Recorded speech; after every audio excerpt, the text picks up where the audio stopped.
Good afternoon. Welcome to Chicago.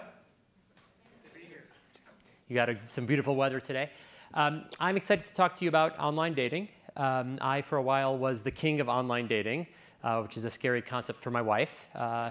You don't want to be married to the king of online dating, it turns out. Whereas in the past, I've often given dating advice for people, and if we have some time at the end, I may have a few nuggets for you.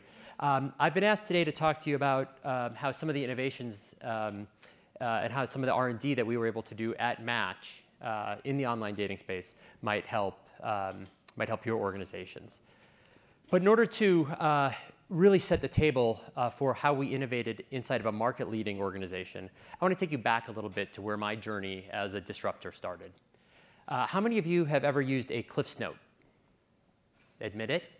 There will be more of these calls for what have you used as we go through today. So your kids have not used CliffsNotes. Your kids have used something called SparkNotes. SparkNotes was a company I founded back in 1999. And that was my first time disrupting a market, an industry. And I had thought that, boy, if you're disrupting as an insurgent, that must be really hard because you don't have resources, you don't have a brand, you're starting from scratch. But it turns out you also have nothing to lose, which is really what is the ultimate power, I think, of a startup. And so we launched SparkNotes as a challenger to CliffsNotes in 1999, and literally in less than 1 year, we took them over in terms of market share. More people were using SparkNotes than were using CliffsNotes. Fast forward a few years, I started a little company called OKcupid. Back in 2003, the online dating space was led by Match.com and eHarmony, and they each had these psychologists leading them, Dr. Phil and Dr. Neil Clark Warren. And the math major inside of me cringed every time I saw a commercial. That cannot be the future of online dating. And so we started OKcupid with the simple premise that math could help you get dates, that we could use data to predict compatibility. And sure enough, we went down this journey, and 8 years later, we were ultimately acquired by Match. So we didn't beat Match, but I figured getting acquired by the market leader was good enough for them. I agreed to stay for a year, and I continued to run OKcupid inside of the larger Match group. Until one day I was getting ready to leave, and they offered me the job to be CEO of Match. So I went from running a $10 million P&L with 30 employees to a $1 billion P&L with 1,000 employees overnight. Why did they choose me? I asked. I said, I'm not qualified for this job. And they said, what we're looking for is someone who can innovate, someone who can lead. And I thought, well, I've been an innovator my whole life. This is going to be a piece of cake. So I show up to work, and I'm like, OK, we're gonna innovate. And all of a sudden, I realized innovating as the market leader incumbent is totally different from innovating as the disruptive challenger. And I started realizing that none of my execs had ever failed. In big companies, execs get to the top by succeeding, not by failing. And so I had this market-leading company that was unwilling to take risks, that was unwilling to do the things necessary to innovate. So that was the first of my 3 tough lessons that I learned as CEO of Match, was that I had to build a culture of failure, and I had to reward failure. So the first thing I did is I did a big offsite. I took everybody out to a ballroom just like this. I put up a picture of SpaceX. They had just done a rocket launch that didn't go well. And I said, what is this? And just on cue, someone raised his hand and said, that's the failed rocket launch from SpaceX. And I said, OK, well, it was a failed launch. Is that good or bad? And I said, if you're going to Mars, if that's your mission, if your mission is bold enough, then of course you have to accept failure along the way. And that was the beginning of our journey at Match to say failure is going to be accepted and tolerated. But there was one step missing. It had to be required.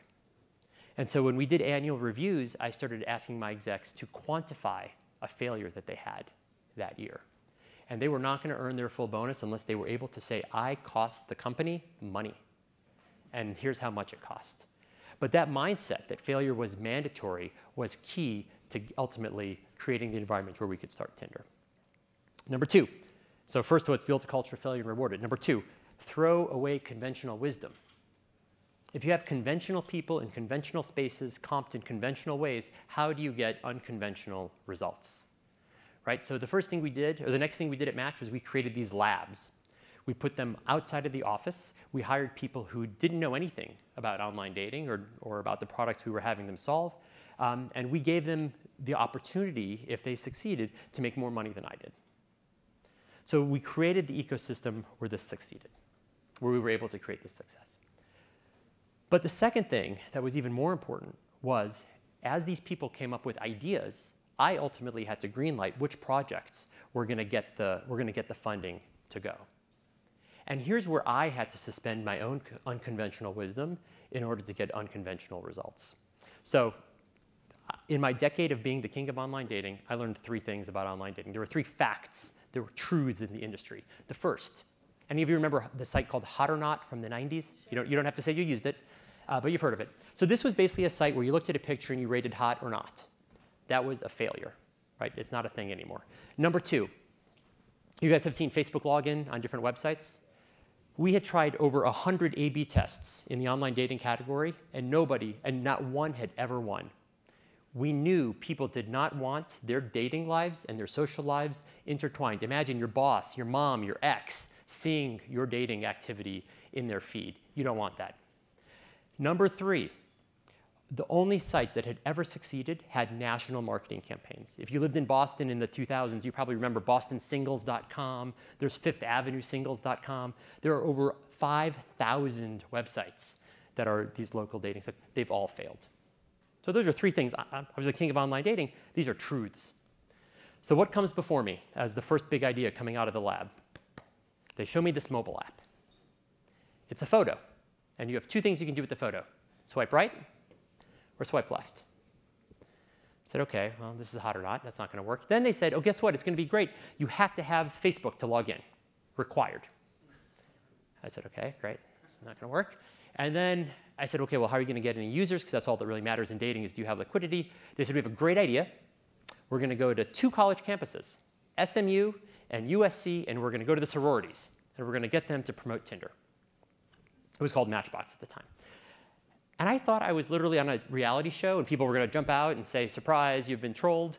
But no, this was actually the plan. Everything inside of me knew that this was not going to succeed. So what was their ask? Their ask was a $50,000 marketing budget. We're a $1 billion business. They wanted $50,000. Now, part of me is like, I've got earnings. I've got to hit the numbers. I can put $50,000 somewhere else. The only credit I get in the success of Tinder, which is now worth several $1 billion inside of Match, is that I was willing and able to suspend my own disbelief, my own conviction that this would fail, to give them the green light to spend the $50,000. So that's number 2. You've got to be able to throw away that conventional wisdom. The third thing is your organization will be the biggest threat to your innovation. So guess what? We launched Tinder. Tinder is taking off like a rocket ship. Okay? Somebody actually called the Sochi Olympics the Tinder Olympics. How much does that cost to get? Right? Because all the Olympic athletes were using it. But as it was growing, what was it doing? It was putting pressure on the core business. I had an executive outside my office saying, what are you going to do about Tinder? I said, what do you mean? He said, I'm not going to make my bonus this year because of the pressure Tinder's putting on my business. What are you going to do about it? When we had all hands, Alexis in accounting raised her hand. First question, every all hands. When are you going to start monetizing Tinder?